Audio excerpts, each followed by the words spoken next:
Buddy back again, and today we're going to take this scrap of rebar from an unfinished project and we're going to turn this into a broadhead arrow for our heavy draw weight bow. We've been doing quite a few arrowheads on the channel. We already made a broadhead that is not a bladed broadhead. It is just a sharpened spoon that is a broadhead, and it works pretty well. I want to see what happens if I crank the weight up on that using some rebar. So I'm using some heavier material. There's going to be more material there. This is going to have a socket instead of a tang to attach to the handle, kind of like our bodkin did. A little bit larger, a little bit more stout, more of a leaf point kind of thing. So let's get it in the fire, get started on the hammer work, and hopefully we'll get this finished in time to shoot the arrow today. First off, we're just going to straighten out this bit that we have going on here so we can cut it to the length we want for our socket, which is going to be about 1.5 to 2 inches. Now we're going to flip around to the other side and we're going to cut it at about the same length, because we're not going to need all this material here to do what I have planned. Now, just like we did on the other one, we're going to go ahead and start flattening out that section that's going to become the socket. And we're going to use our crossbeam side of our hammer here to start drawing it wider and wider.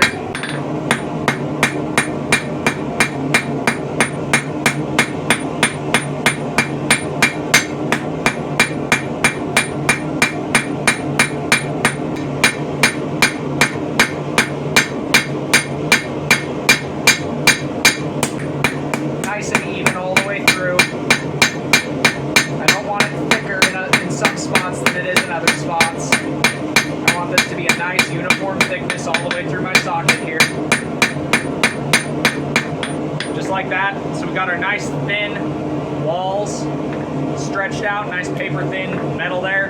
Now we're going to flip it around like we did on the other one and start working on our arrowhead shape. We're going to go ahead and start turning this into a nice square taper.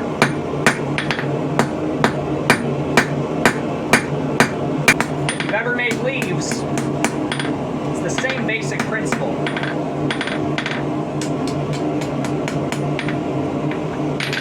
Now that we've got it flattened out, we can start working our bevels on either side here.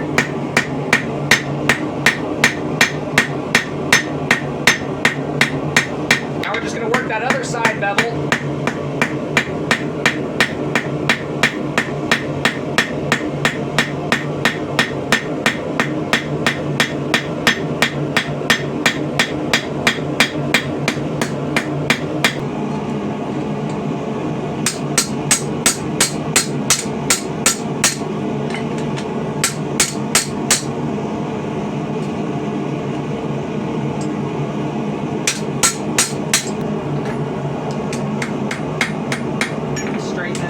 Just a hair before I start curling it. We're going to do the same thing we did on our last one.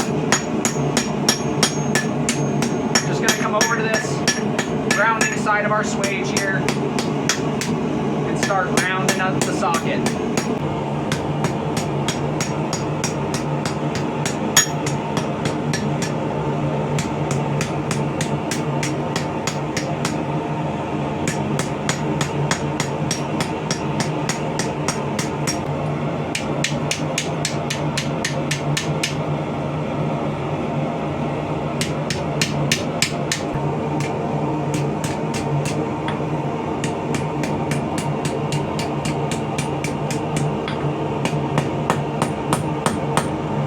Start to snug that socket up a little bit, get those walls almost touching.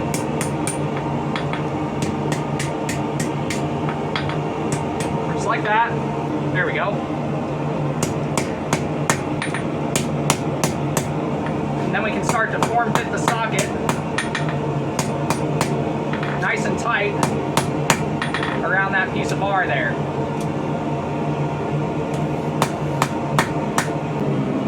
Just going to get the blade heat treated. We're not going to heat treat our socket, just the blade itself, just so the blade can hold its edge, but that socket stays nice and soft. So we've got our arrow all finished up. You'll notice this one's actually a little shorter than our last munitions. I made this one 18 inches. So it's about 4.5 inches shorter than our last arrow. I twine wrapped the back, and instead of using a plastic knock, I just made a wooden knock in the back of the arrow. I just wanted to see you know, these are experimental arrows, so I wanted to try out and see a little shorter arrow that's heavy.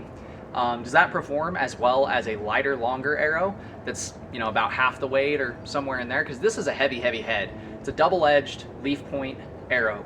So let's see if this short munition does better out of this bow. I think it will, but there's only one way to know for sure, and that's to test fire it. So put on your safety glasses, boys and girls, and let's get to business.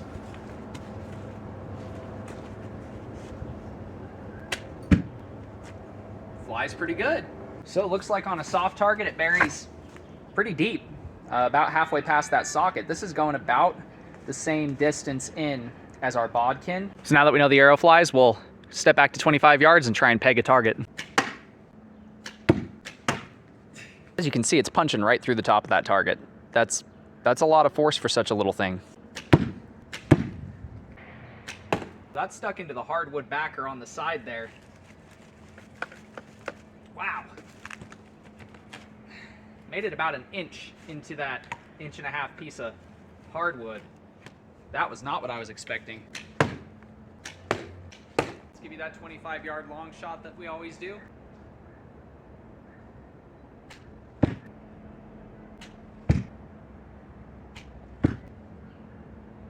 I'm gonna step back 25 yards and keep shooting until we hit it like we always do.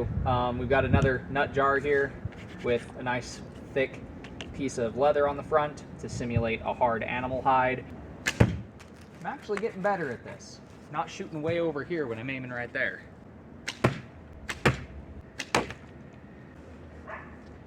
So that's stuck in about that far through the leather, and about an inch and a quarter. Maybe I didn't get that drawn all the way back. Maybe it's just because it's a shorter arrow and I can't draw it as far back. Let's see if we can hit it 1 or 2 more times.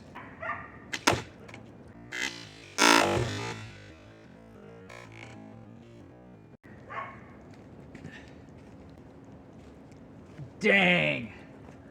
Well, I guess that spells the end for this arrow.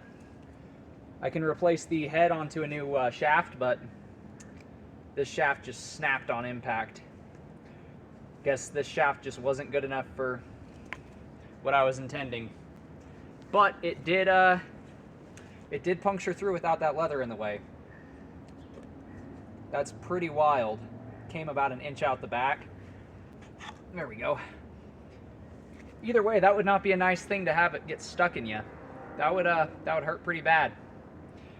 So that's going to be the end of this video. Arrow was performing just fine, but the shaft just wasn't quite strong enough. Guess this hickory had a weak spot in it where the grain ran off to one end. Well, even though our arrow shaft broke, the arrowhead was a complete success. The arrowhead was performing wonderfully. Not a big deal. I can always make a new arrow shaft. Probably going to make one a little longer for this guy so it can have a little more flex in it when it hits the target. Try and avoid that. I also need to check the grain for runoff. I didn't do that on this one and it came back to bite me. So be careful when you're making homemade arrows. Always check to make sure your shafts are straight grained and that they don't have any areas running out, or else you could be having the same issue of just having that pop loose. It's a good thing it did it on the target and not on my arm. I was checking in between each shot and I didn't see any cracks, so it's just a weak spot in the grain that was just part of that arrow. If you guys like what you see, you know what to do. Do the thing right there. And until next time, God bless. Stay sharp out there. If you're looking for a custom sharp object, don't forget to check out the Etsy store.